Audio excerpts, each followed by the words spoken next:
আমরা অনেকেই আছি যারা টেলিগ্রাম চ্যানেল বা গ্রুপগুলো পিন করতে পারি না। তো পিন করার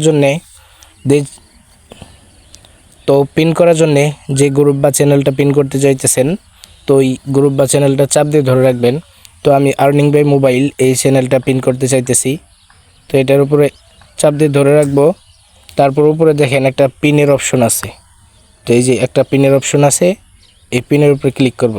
তো পিনের উপরে ক্লিক করলে দেখবেন যে এই চ্যানেলটা আছে, এই যে টিক মার্ক করছে আমি চাপ দিয়ে ধরে রাখাতে, তো এটা উপরে চলে যাবে। তো পিনের উপরে ক্লিক করলাম, তো দেখেন এই যে উপরে গেছে। আপনি যেই চ্যানেল বা গ্রুপটা পিন করবেন ওইটা সবসময় উপরে থাকবে। তো আবার আনপিন করার জন্য চাপ দিয়ে ধরে রাখবেন। তো আবার আনপিন করার জন্য যে চ্যানেল বা গ্রুপটা আনপিন করতে চান ওই চ্যানেল বা গ্রুপটা চাপ দিয়ে ধরে রাখবেন। ধরে রাখার পরে উপরে দেখেন যে পিনের যে অপশন আছিল ওই অপশনে ক্লিক করবেন, তাহলে আনপিন হয়ে যাবে। তো এইভাবে আপনারা একটা চ্যানেল বা গ্রুপকে পিন বা আনপিন করতে পারবেন। তো আবার অনেকে আছে চ্যানেলের ভিতরে সার্চ করতে পারে না।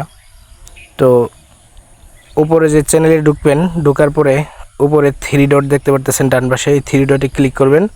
3 ডটে ক্লিক করার পর দেখেন লেখা আছে সার্চ লেখা, এই সার্চ বারে ক্লিক করবেন।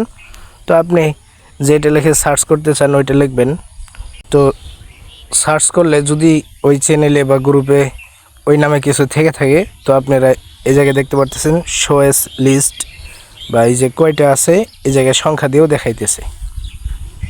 আপনারা যা সার্চ করবেন, তো এইভাবে নিচে মানে ফলাফল দেখাবে এই যে, এবং এই জায়গায় মানে এই নামে বা এই লিঙ্কে বা এই নামে কতগুলো আছে তা দেখাবে। তো এইভাবে আপনারা যে কোনো একটা টেলিগ্রাম চ্যানেলে সার্চ করতে পারবেন যে কোনো কিছু লেখে। তো এই ভিডিও এই পর্যন্ত। ভালো থাকবেন, সুস্থ থাকবেন, আল্লাহ হাফেজ।